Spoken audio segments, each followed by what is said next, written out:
신명기 15장 12절부터 한 절씩 읽겠습니다. 내 동족 히브리 남자나 히브리 여자가 내게 팔렸다 하자. 만일 6해 동안 너를 섬겼거든 7째 해에 너는 그를 놓아 자유롭게 할 것이요.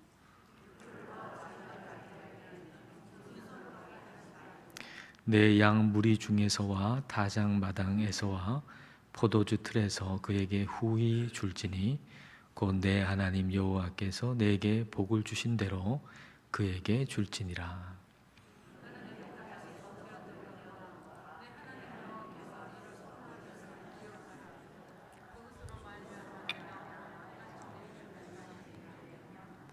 종이 만일 너와 내 집을 사랑함으로 너와 동거하기를 좋게 여겨 내게 향하여 내가 주인을 떠나지 아니하겠노라 하거든.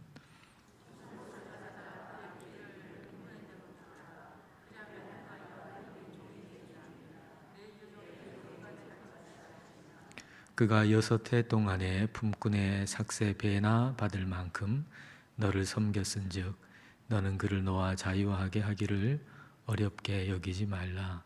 그리하면 내 하나님 여호와께서 내 범사에 내게 복을 주시리라.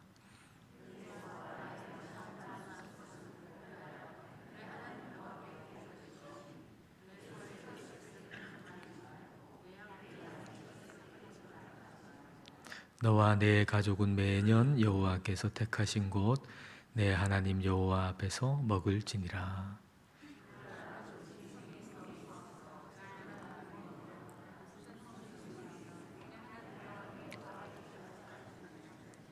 함께 읽습니다.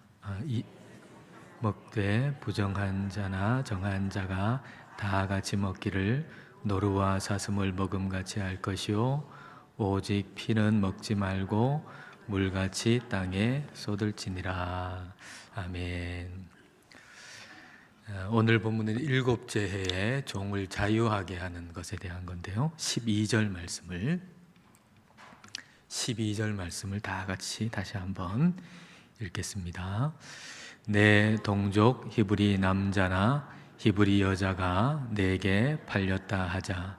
만일 6해 동안 너를 섬겼거든 7째 해에 너는 그를 놓아 자유롭게 할 것이요. 같은 동족인데 빚을 지게 됐어요. 그래서 종으로 팔려갈 수밖에 없는 그런 상황입니다. 이런 상황에 처해서 종이 된 사람이 있다면 6년 동안 일하고 나서 7년째에 자유롭게 풀어줘라, 그런 말씀입니다. 7년째 자유하게 된다라고 하는 것이 이제 종이 된 사람을 보는 눈이 훨씬 더 부드럽게 보게 만들겠죠. 그리고 종이 된 사람, 이 사람도 지금은 비록 힘들지만 내가 이제 7년째 되는 해 자유하게 된다라는 걸 생각할 때 낙심하지 않고 버틸 수 있는 그런 힘을 받게 됩니다. 근데 사실 이제 종이 된 이 사람을 힘들게 만드는 것은 경제적인 어려움만은 아니에요. 어떤 빚을 졌다거나 경제적인 어려움 때문에 지금 종이 됐는데 사실 이 사람에게 어려움은 단순하게 경제적인 어려움만은 아니에요. 이 종이 된 사람을 어렵게 하는 것은 어떤 멸시감, 고립감 같은 어떤 심리적인 어떤 요인, 이것도 경제적인 것 못지않게 굉장히 이 종이 된 사람을 힘들게 만드는 요인 가운데 하나가 되는 거죠. 열왕기하 4장에 보면은 한 여인이 빚을 많이 져가지고 이제 그 아들이 둘이 있었는데 그 아들 둘을 이제 종이 되도록 보내야 되는 그런 상황에 처해 있었습니다. 이 여인의 남편은 선지자의 제자인데 빨리 죽어버린 거예요. 그러니까 경제적으로 상당히 어려움에 처해 있고 빚을 지게 됐고, 그래서 빚을 준 사람이 이 두 아들을 종으로 삼겠다고 와가지고는 이제 종으로 데려가려고 하는 그런 상황입니다. 근데 이때 엘리사가 이 여인한테 당신한테 뭐가 있냐 이렇게 물으니까 기름 한 그릇 밖에는 아무것도 없다 그렇게 얘기를 하죠. 그러니까 엘리사가 이 여인한테 하는 얘기가 당신은 밖에 나가서 이웃들한테 그릇을 빌려라. 한두 개 빌리는 거 말고 될 수 있는 한 많이 빌려라. 이웃들한테 가서 그릇을 많이 빌려라. 그래서 이 여인이 나가가지고 이웃들한테 그릇을 다 빌리잖아요. 빌려가지고 와가지고 기름 한 그릇 있는 거 가지고 그 그릇에다가 담으니까 또 채워지고 또 채워지고 또 채워지고. 그래서 이제 그 기름을 팔아가지고 빚을 다 갚고 생활하게 됐다라고 하는 이야기입니다. 근데 이제 오늘 본문하고 좀 연관해가지고 이 이야기를 한번 생각해 보면 주목할 것은 엘리사가 하나님께서 엘리사를 통해 가지고 이 여인한테 밖에 나가서 이웃들한테 그릇을 모조리 다 빌릴 수 있는 만큼 다 빌려와라 이렇게 말했다는 사실이에요. 남편이 죽었어요. 경제적인 어려움을 지금 겪고 있어요. 두 아들은 종으로 팔려가는 상황이에요. 근데 이와 같은 상황에서 이 여인은 자기 자신을 고립시키기에 아주 충분한 상황입니다.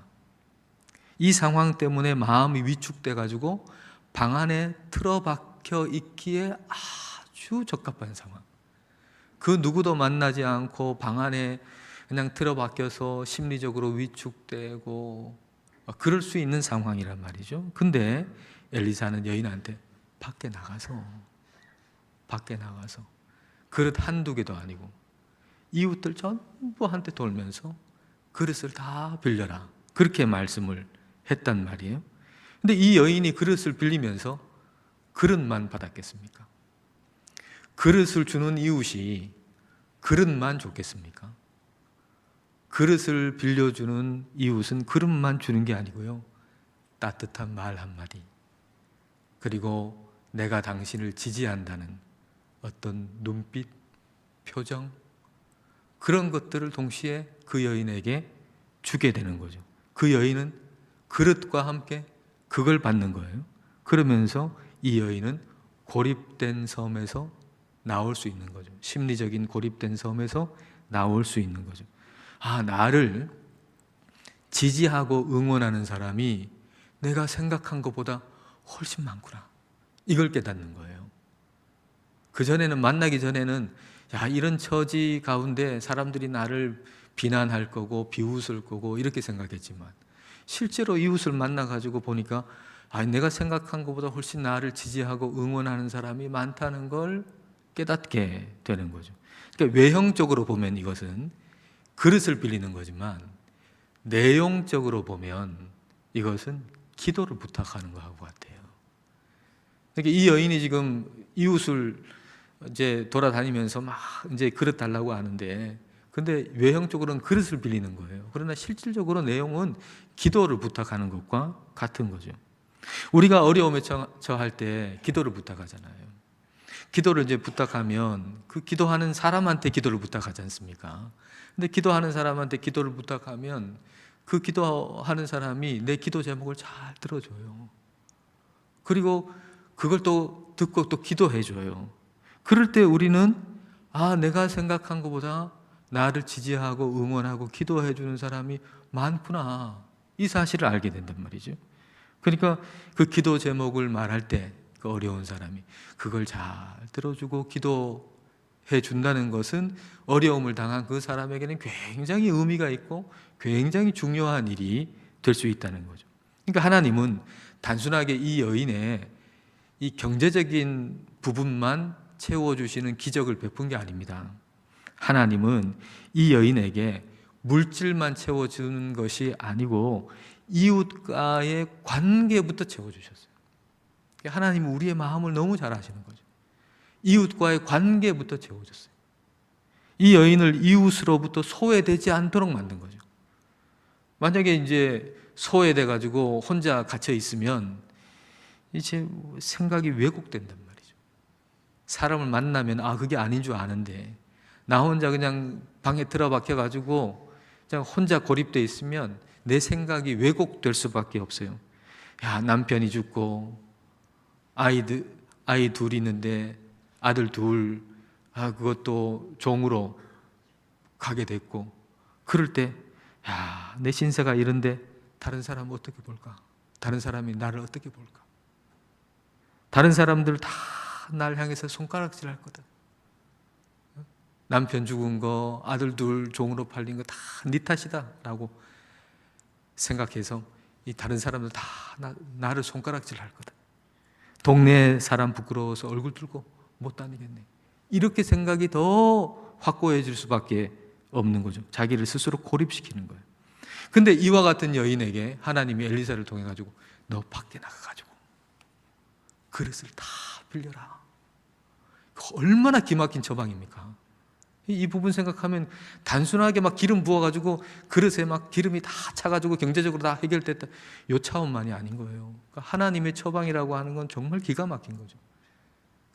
이웃에게 나가가지고 다 그릇 빌리는 그 사이에 이웃들과의 소통이 이루어지게 하고 그들의 응원을 받게 하고 기도를 받게 하고 관계를 새롭게 하고, 그래서 이웃들이 내가 생각하는 것과 달리 나를 대단히 따뜻하게 생각하는구나, 이걸 깨닫게 해주는 거죠. 오늘 본문에 빚을 지고 종이 된 사람에게는 자신을 어떻게 볼 건가? 빚을 지고 이제 종이 됐어요. 근데 나를 어떻게 볼 건가? 그리고 다른 사람들이 나를 보는 걸 또 어떻게 생각할 건가? 내가 나를 어떻게 볼 건가? 그리고 다른 사람들이 나를 보는 걸 나는 어떻게 생각할 건가? 이게 굉장히 중요한데, 이걸 결정하는 중요한 포인트가 7째 해에 자유하게 하라는 말씀이에요. 7째 해에 자유하게 하라는 말씀. 어쩔 수 없는 상황 속에서 내가 종으로 지금 팔려갔지만, 그러나 7년째 자유할 나를 보는 거죠. 7년째 자유하게 될 나를 보는 거예요. 그리고 사람들도 나를 그렇게 볼 것이라고 보는 거죠. 사람들도 나를 그렇게 볼 거라고. 7년째 자유하게 될 사람으로 사람들이 나를 볼 거라고 내가 생각하는 겁니다. 보는 겁니다. 그렇기 때문에 이 종이 된 사람은 어떤 상황에서 그 자신을 너무 비참하게 보지 않아야 된다는 거예요. 경제적인 상황이나 어떤 어려운 상황 때문에 내가 종이 됐어요. 그럴 때 자기를 너무 비참하게 보지 않는 거, 이게 굉장히 중요한 일입니다. 신앙 안에서. 여러분, 우리가 이런 시선 가져야 돼요. 내가 만일 경제적으로 굉장히 어려움에 처했어요. 또는 다른 이유로 인해서 굉장히 어려움에 처했어요. 위기를 닥쳤어요. 어떤 상황, 어려운 상황에 처했다면 나 자신을 너무 비참하게 보지 말자는 거예요. 네? 나 자신을 너무 비참하게 보지 말자. 하나님께서 주시는 7년째가 있다는 거예요. 하나님께서 회복해 주시는 7년째가 있다는 거예요. 우리의 삶에도 하나님께서 우리에게 주시는 회복의 때가 있다는 겁니다. 회복의 때. 그러니까 회복의 때가 있다는 사실을 알고 너무 나 자신을 비참하게 여기지 말자. 여러분이 지금 아무리 어려운 상황에 있더라도 하나님이 주시는 회복의 때가 있다. 이걸 알면 너무 비참하게 자신을 생각하지 않아야 돼요. 그리고 다른 사람 볼 때도 마찬가지입니다. 저 사람이 너무 지금 어려움에 처했어요. 그 이유가 경제적인 것이든 건강상의 이유든 어떤 이유든 간에 아주 비참하고 어렵게 보이는 상황에 처했어요. 그러나 그때 그 사람을 너무 비참하게 보지 말자, 그 말입니다. 너무 비참한 사람이다 이렇게 생각하지 말자는 거예요. 하나님께서 그 성도에게 주시는 7년째가 있다는 겁니다. 하나님께서 그 성도에게 주시는 회복의 때가 있다는 겁니다. 그걸 보고 그 성도를 보자는 거예요. 그러니까 마치 다 망한 것처럼, 마치 하나님 믿었는데도 지금 잘 안 돼가지고 다 망한 것처럼 그렇게 비참하게 보지 말고 그 사람을 하나님이 주시는 회복의 때가 있다라는 걸 믿고 그 성도를 바라봐야 된다 하는 것입니다. 그러니까 이스라엘 백성들이 동족이 종으로 팔렸을 때 6년 일하고 7년째 되는 해에 자유롭게 해줬잖아요. 그런 게 시각을 많이 달라지게 만드는 거죠. 그리고 이제 7년째 그렇게 자유하게 해줄 때 그 이후에도 살 수 있도록 후히 줘가지고 보내라는 겁니다. 후히 줘서. 안 그러면 그냥 자유하게만 해주면 있는 것도 없이 그러면 또 빚을 져야 되잖아요. 그러니까 이후에 자유롭게 살 때 풍성하게 살 수 있도록 후히 줘서 그렇게 보내라, 그렇게 말씀하세요. 13절 14절 자, 함께 읽겠습니다. 그를 너와 자유하게 할 때에는 빈손으로 가게 하지 말고 내 양 무리 중에서와 다장 마당에서와 포도주 틀에서 그에게 후히 줄지니 곧 내 하나님 여호와께서 내게 복을 주신 대로 그에게 줄지니라. 아무것도 없이 해방하고 자유하게 되면은 빚을 지니까 또 빚을 져야 되니까 후히 줘서 보내라, 그렇게 말씀하세요. 근데 후히 주는 근거가 뭐냐는 거예요. 후히 주는 근거는 그 사람이 열심히 일을 해가지고 나한테 많은 소득을 남겼기 때문이 아니고 하나님이 나에게 주시는 은혜에 근거하는 거예요. 그 사람이 어떻게 한 것에 근거하는 게 아니고 그 사람에게 후히 줘서 보내는 것은 그 근거가 그 사람이 어떻게 한 데 있지 아니하고 하나님이 나에게 주신 은혜에 있다는 거죠. 그러니까 후히 줄 수 있는 사람은 많이 가진 사람이 아니고 많이 기억하는 사람입니다. 많이 가진 사람이 후히 주는 게 아니고 하나님의 은혜를 많이 생각하고 기억하는 사람이 후히 줄 수가 있는 거죠. 15절 말씀 자, 함께 읽습니다. 너는 애굽 땅에서 종되었던 것과 내 하나님 여호와께서 너를 속량하셨음을 기억하라. 그것으로 말미암아 내가 오늘 이같이 내게 명령하노라. 두 가지 사실 기억해야 돼요. 하나는 애굽의 종되었다는 사실, 그리고 하나님이 속량해 주셨다는 사실. 속량이라고 하는 건 그 종되었던 자를 값을 다 치르고 사오는 거잖아요. 자유하게 하는 거죠. 구원이죠. 그러니까 내가 애굽의 종되었다는 거, 그리고 그 애굽에서 자유하게 됐고 구원받았다는 거, 이 두 가지를 기억하라는 거죠. 애굽 땅에서 종되었을 때의 참혹함을 기억해야 구원의 감격을 잊어버리지 않습니다. 애굽에서의 그 참혹함을 기억해야 거기서 구원해 주신 것에 대한 은혜를 잊지 않게 됩니다. 그러니까 우리가 항상 구원받기 전에 우리의 모습을 기억해야 됩니다.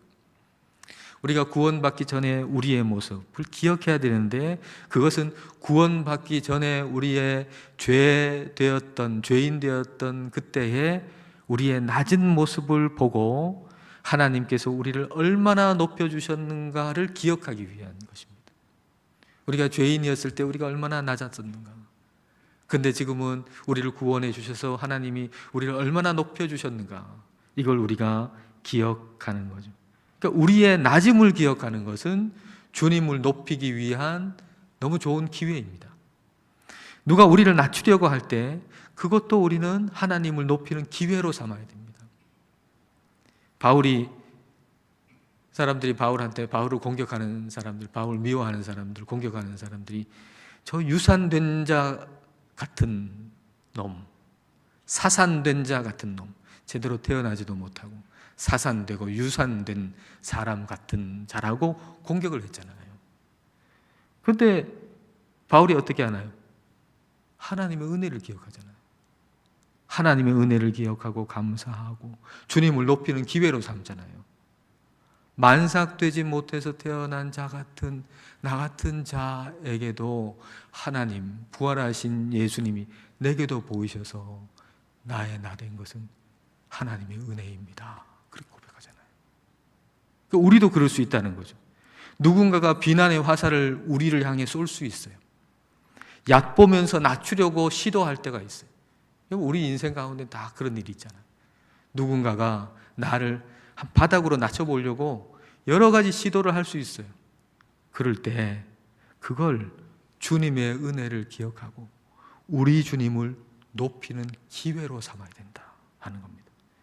이렇게 이제 하나님의 은혜를 감사하고 하나님의 말씀대로 후히 줘가지고 그 종을 이렇게 보내는 그런 사람은 어땠을까요? 6년 동안 그 사람, 그 종을 이렇게 같이 있을 때 아마도 그 종을 그냥 종이라고 생각하지 않고 내 아들처럼 내 딸처럼 생각했을 거예요. 이럴 수 있는 사람 말이죠. 아들처럼 딸처럼. 그래서 종 중에는 7년째가 됐는데도 나는 나가고 싶지 않고 내가 6년 동안 섬긴 이 주인하고 계속 같이 있고 싶다고 얘기하는 사람들이 있었던 거죠. 자, 16절, 17절 보십시오. 16절, 17절 같이 읽겠습니다. 종이 만일 너와 내 집을 사랑함으로 너와 동거하기를 좋게 여겨 내게 향하여 내가 주인을 떠나지 아니하겠노라 하거든 송곳을 가져다가 그의 귀를 문에 대고 뚫으라. 그리하면 그가 영구히 내 종이 되리라. 내 여종에게도 그같이 할지니라.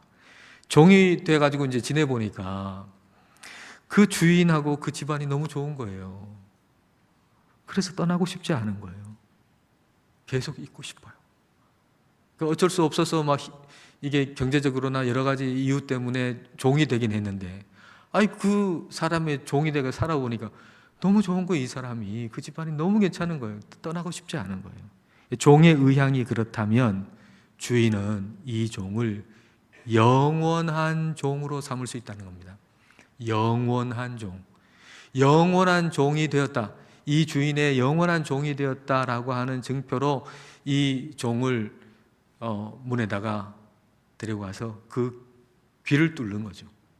그래서 귀가 뚫린 종은 그 집의 영원한 종이 되는 거예요. 영원한 종. 자, 이럴 때, 그렇게 될 때, 귀가 뚫려가지고, 이제 이 종은 그 주인의 영원한 종이 됐어요. 이제 더 이상 떠나지 않고 영원한 종이 됐어요. 그럴 때 이 종은 단순히 신분이 낮은 사람이 아니잖아요. 그렇죠? 단순히 신분이 낮은 그 주인의 종이라는 의미가 아니죠. 그의 주인을 사랑하는 사람이라는 의미죠. 귀가 뚫려가지고 영원한 종이 된 이 사람은 단순하게 신분이 낮은 사람이 아니고 그 주인을 사랑하는 사람이라는 의미가 되는 거예요. 얼마나 주인을 사랑하면 저렇게 영원한 종이 됐을까? 주인을 사랑하는 사람이구나. 이런 의미가 되죠. 이 귀 뚫린 종이 다른 사람한테 나는 아무개의 종입니다. 그렇게 말할 때 그건 수치심이나 비참함이 아니죠. 나는 너무 인생이 비참해져가지고 나는 아무개의 종으로 사는 사람입니다. 그런 얘기가 아니잖아요. 이 영원한 종이 된 사람이 나는 아무개의 종입니다 라고 얘기하는 것은 나는 너무나도 좋은 주인을 만났고 그리고 나는 그 주인을 너무나도 사랑합니다. 그 얘기 아닙니까? 나는 아무개의 종입니다. 이 말은 나는 너무나도 좋은 이 주인을 만났고 나는 이 주인을 사랑합니다. 그분의 종이라는 걸 자랑스러워하는 거예요. 여러분, 바울이 자기 자신을 그리스도의 종이라고 그러잖아요. 그게 바로 그런 의미죠. 영원한 종이 되는 거예요. 그리스도의 영원한 종. 나는 그리스도와 같은 너무너무 좋은 분을 내가 만났고 나는 그분을 사랑합니다. 이게 그리스도의 종이라는 얘기 아닙니까? 그리스도의 종으로 귀 뚫린 영원한 종. 귀 뚫린 영원한 종. 그러니까 그분에게 귀가 열려 있는 거죠. 그리스도의 말씀에 귀가 열려 있는 거죠. 이사야서 50장 5절 말씀 같이 읽습니다. 주 여호와께서 나의 귀를 여셨으므로 내가 거역하지도 아니하며 뒤로 물러가지도 아니하며 귀를 여셨다 그랬어요. 우리가 주님의 영원한 종인 거죠. 귀가 뚫린 종이에요. 우리 영원한 종이에요. 그분의 말씀에 열려있는, 내 귀가 열려있는 영원한 종. 저와 여러분, 우리 그리스도의 영원한 종인 거예요.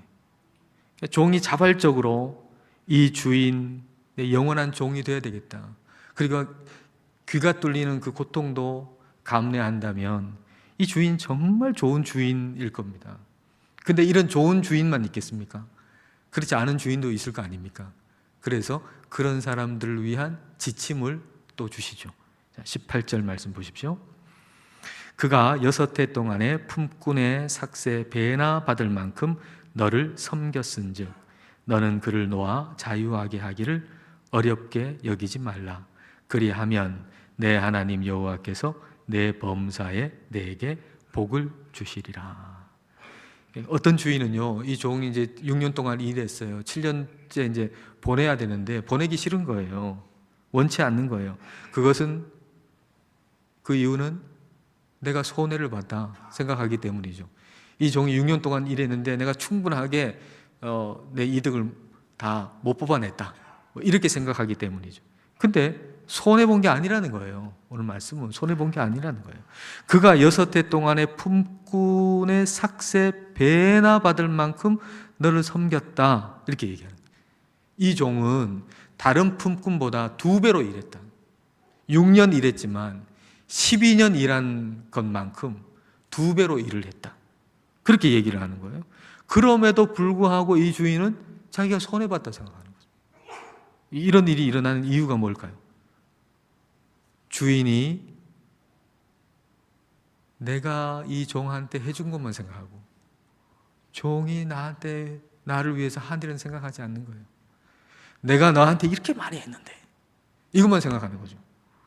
그 종도 엄청나게 많은 유익을 이 주인에게 줬는데 이 주인은 내가 너를 이만큼 삼시세끼 밥 먹이고 옷 입히고 이것만 생각하지 종이 나를 위해서 얼마나 많은 수고를 했는가를 생각하지 않으니까 7년째 떠나갈 때 손해본 것처럼 생각이 드는 거죠. 우리는 받은 걸 한번 생각해 봐야 되겠다. 받은 거. 상대방이 한 수고, 나를 위해서 한 수고, 그리고 상대방이 내게 끼친 유익. 우리가 보통 보면 손해본 거 뭐 이런 것만 생각하잖아요. 내가 저 사람한테 잘해준 거, 근데 내가 보답 못 받은 거, 이런 것만 생각하잖아요. 그거 말고 그가 나를 위해서 한 수고, 내게 끼친 유익 생각하면 그런 게 있단 말이에요. 그걸 생각할 줄 알아야 되는 거죠. 그럴 때 마음이 훨씬 더 여유로워져요. 그렇지 않을 때는 막 옹색해지고 막 화가 나고 분노가 나고 네가 나한테 어떻게 그럴 수 있냐 막 이런 마음이 드는데, 그가 나를 위해서 한 수고 한 가지라도 한번 생각해 보면 마음이 훨씬 더 여유로워져요. 마음이 여유로워지면 7년째 그 종 보낼 때 좀 후히 줘가지고 보낼 수 있는 마음이 생기는 거죠. 근데 왜 그래야 되느냐? 왜 그렇게 해야 되냐? 하나님 백성이니까. 그 당시에 문화, 관습 같은 거는 그럴 이유가 없죠. 종이 내 소유인데 그럴 이유가 뭐가 있어요. 그러나 그런 관습, 그런 문화를 따르지 않는 것은 우리는 하나님의 백성이니까, 이스라엘 백성들은 하나님 백성이니까 그렇게 해야 하는 거죠. 하나님을 우선순위로 두고 살기 때문에 그렇게 해야 되는 거죠. 하나님과 나와의 관계 때문에 나와 종의 관계도 하나님이 원하시는 대로 해야 하는 거죠. 하나님께 처음껏 드리는 것도 하나님을 우선순위에 두기 때문에 그렇게 하는 겁니다. 자, 19절 말씀, 19절을 같이 읽을까요? 내 소와 양의 처음 난 수컷은 구별하여 내 하나님 여호와께 드릴 것이니 내 소의 첫 새끼는 부리지 말고 내 양의 첫 새끼의 털은 깎지 말고. 소와 양의 처음 난 것 하나님께 드려라, 그렇게 말씀하시거든요. 신명기 14장에 11조 나오잖아요. 근데 11조를 드린다고 하는 것은 그 양의 10분의 1을 얘기하는 게 아니에요. 사실은 첫 번째 걸 얘기하는 거예요. 첫 번째 거. 이 전부가 다 하나님의 것이라는 걸 고백할 때 첫 번째 걸 드리는 거예요. 첫 번째 거, 이거 다 하나님 겁니다 하고 첫 번째 걸 드리는 거죠. 남아있는 걸 드리는 게 아니고 첫 번째 거 드리는 거. 이게 11조의 의미죠. 그러니까 하나님께서 내 삶의 우선순위라고 하는 고백입니다. 좋은 걸 드린다라는 것도 역시 하나님이 우선순위입니다, 이 고백입니다. 21절 보십시오. 그러나 그 짐승이 흠이 있어서 절거나 눈이 멀었거나 무슨 흠이 있으면 내 하나님 여호와께 잡아 드리지 못할지니. 흠이 있거나 눈이 멀거나 이런 거 하나님께 드리지 말아라. 가장 좋은 것 드려라. 다시 말하면 신앙인은 하나님이 우선순위인 사람을 얘기하는 겁니다. 하나님이 내 삶의 우선순위라고 하는 것이 물질적인 차원에서, 또 관계적인 차원에서, 시간적인 차원에서, 그 모든 차원에서 드러나는 사람, 이 사람이 바로 신앙인이다 라고 말할 수가 있습니다. 하나님은 3등입니다 라는 글이 있는데요, 아시는 분이 많을 겁니다. 그래도 우리 마음을 좀 새롭게 하는 의미에서 그 글 중에 일부분만 한번 보십시다. 우리 마음이 좀 새로워지기를 원하는 그런 마음으로, 하나님은 3등입니다 하는 글인데요, 1등은 하고 싶은 일, 2등은 해야 하는 일, 3등은 하나님 만나는 일, 하고 싶은 일 다 하고 해야 하는 일도 다 마치고 그 후에 여유가 있으면 하나님을 만나줍니다. 하나님은 3등입니다. 그 다음이요, 그런데 하나님께 나는 1등입니다. 무슨 일이 있어도 내가 부르기만 하면 도와주십니다. 내가 괴로워할 때는 만사를 제쳐놓고 달려오십니다. 아무도 내 곁에 없다 생각될 때는 홀로 내 곁에 오셔서 나를 위로해 주십니다. 나는 하나님께 언제나 1등입니다. 나도 하나님을 1등으로 생각했으면 좋겠습니다. 만사를 제쳐놓고 만나고 작은 고비 때마다 손을 내미는 나도 하나님을 1등으로 모셨으면 좋겠습니다. 내게 1등이신 하나님을 나도 1등으로 모시고 싶습니다. 하나님을 뒷전에 둬서는 안 될 겁니다. 우리가 물질적인 차원에서, 시간적인 차원에서, 관계적인 차원에서, 또 모든 차원에서 하나님이 우선순위가 되는 저와 여러분 되시기를 축복합니다.